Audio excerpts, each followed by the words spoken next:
First half സാധാരണ പ്രഭാസിന്റെ കുണ്ടുപടം പോലെയൊക്കെ പോകുന്നൊക്കെ വിചാരിച്ചാല് second half ഒരു രക്ഷയില്ല. ഇടിലം പടം നമ്മൾ കിടിലം. ദുൽഖർ 3 മിനിറ്റ് ഉണ്ട്. ദുൽഖർ ഇല്ല, ഒരു ക്യാമിയോ റോളാണ്. കുഴപ്പമില്ല, എന്ത് രസമല്ലേ, എല്ലാരും ഒന്ന് പോട്ടെ. എല്ലാ ഫിലിമും മികച്ചെന്നത് ആരാ ടോപ്പ് ആരെന്ന് ചോദിച്ചാൽ അമിതാഭ് ബച്ചനായിരിക്കുമല്ലോ.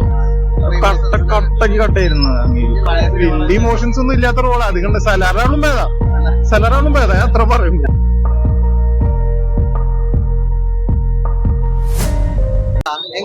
പടം നല്ല പടമായിരുന്നു. അതൊരു ആക്ച്വലി മിത്തോളജി ആയിട്ട് പോയി പറയുമ്പോ രസമുണ്ട്. നമ്മുടെ പണ്ടത്തെ ആ ഒരു പുരാണങ്ങൾ എടുത്ത് പറയുമ്പോ മികച്ചെന്ന് പറയാ എല്ലാരും ഉണ്ട്. നമ്മളിപ്പോ അമിതാഭ് ബച്ചൻ ഉണ്ട്, പിന്നെ നമ്മുടെ പ്രഭാസ്. ഒന്നും പറയാല്ലേ, പ്രഭാസിന് സെക്കൻഡ് പാർട്ടിന് വെയിറ്റിംഗ് ആണ്.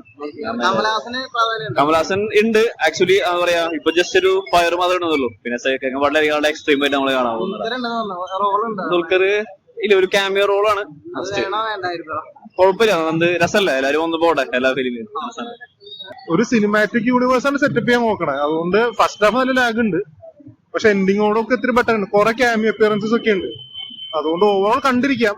പക്ഷെ ദുൽഖർ 3 മിനിറ്റ് ഉണ്ട്. പക്ഷെ നല്ല, ഞാൻ പറയുന്നില്ല എന്താണെന്ന്, പക്ഷെ കണ്ടിരിക്കാം. കാര്യമുണ്ട്. അതിന് സെക്കൻഡ് പാർട്ടിൽ വരുമെന്നും തോന്നുന്നില്ല. പക്ഷെ ഇപ്പൊ എന്താന്ന് വെച്ചാൽ കുഴപ്പമില്ല, കണ്ടിരിക്കാം. സെക്കൻഡ് പാർട്ടിന് സെറ്റപ്പ് പോലെയാണെന്നുള്ളത്. വലിയ ഇമോഷൻസ് ഒന്നും ഇല്ലാത്ത റോളാണ്. അതുകൊണ്ട് സലാറാളും ഭേദം ഞാൻ അത്ര പറയുന്നു. ചോദ്യപടം കിടിലം പടം എന്ന് പറഞ്ഞാൽ കിടിലം പടം. ഫസ്റ്റ് ഹാഫ് സാധാരണ പ്രഭാസിന്റെ കുണ്ടുപടം പോലെയൊക്കെ പോകുന്നൊക്കെ വിചാരിച്ചാല് സെക്കൻഡ് ഹാഫ് ഒരു രക്ഷയില്ല. കിടിലം പടം എന്ന് പറഞ്ഞാൽ കിടിലം പടം. അമിതാഭ് ബച്ചനൊക്കെ ഒരു രക്ഷയില്ലടാ. എന്റെ പൊന്നെ, ഈ ഒരു പ്രായത്തിലും സെക്കൻഡ് ഹാഫ് എന്റെ അമ്മീ മാരകം, ഒരു രക്ഷയില്ല. പടം കിടിലം പടം, ഗംഭീരം. മികച്ചെന്നു ചോദിച്ചു കഴിഞ്ഞാൽ സ്ക്രീൻ പ്രഭാസ് ആയാലും ഈ അമിതാഭ്. മികച്ചെന്നത് ആരാ ടോപ്പ് ആരെന്ന് ചോദിച്ചു കഴിഞ്ഞാൽ അമിതാഭ് ബച്ചനായിരിക്കുമല്ലോ. കട്ടായിരുന്നു. ഭയങ്കര തിയേറ്റർ എക്സ്പീരിയൻസ് ആണ്.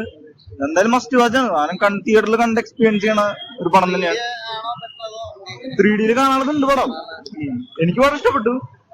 മൊത്തത്തിൽ പറഞ്ഞ അങ്ങനെ പറയുമ്പോ അത് രാജമൗലി, ഇത് വേറെ ആളല്ലേ. എന്നാലും മൊത്തത്തിൽ പറഞ്ഞ ഒരു കിടിലൻ പടമാണ്.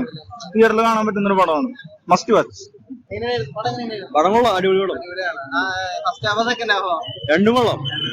സെക്കൻഡ് ഹാഫ് കുറച്ചുകൂടി നന്നായി. തിയേറ്റർ എക്സ്പീരിയൻസും അമിതാഭ് ബച്ചൻ കൊള്ളാം, സൂപ്പറായിട്ടുണ്ട്.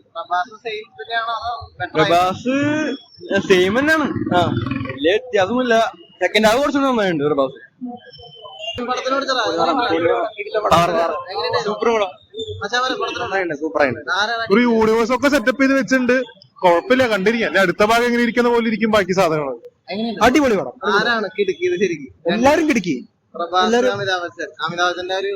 രണ്ടുപേരും നന്നായി ചെയ്തിട്ടുണ്ട്. എല്ലാവരും നന്നായി ചെയ്തിട്ടുണ്ട്. ഒരു ഇന്ത്യൻ സിനിമയുടെ അഭിമാനമുള്ള ഒരു ഇന്ത്യൻ സിനിമ എല്ലാവർക്കും പറഞ്ഞു കൊടുക്കാം.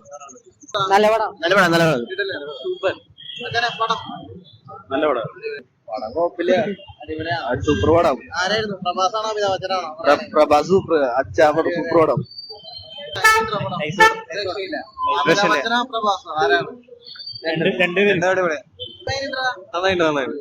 സിനിമ സെക്കൻഡ് ഹാഫ് അടിപൊളിയായിരുന്നു. ആരാണ് ഇടുക്കിയത് ശരിക്കും? എല്ലാം ഈ സൂപ്പർ ഹീറോസ് പോലെ കർണൻ അവരൊക്കെ അടിപൊളിയായിരുന്നു. സെക്കൻഡ് ഹാഫ് അടിപൊളിയായിരുന്നു. ഫസ്റ്റ് ഹാഫ് പോരായിരുന്നു. സെക്കൻഡ് ഹാഫ് അടിപൊളിയായി. തിയേറ്റർ എക്സ്പീരിയൻസ് എങ്ങനെയുണ്ട്? നല്ല അടിപൊളി. എനിക്കിഷ്ടായി. തിയേറ്റർ എക്സ്പീരിയൻസ് എങ്ങനെയുണ്ട്? നല്ല രാഘവനെ പറയണ്ടല്ലോ, അടിപൊളിയല്ലേ. തിയേറ്റർ സിനിമ ഒരു രക്ഷയില്ല. പോളിംഗ് പാടം. എങ്ങനെയുണ്ട്?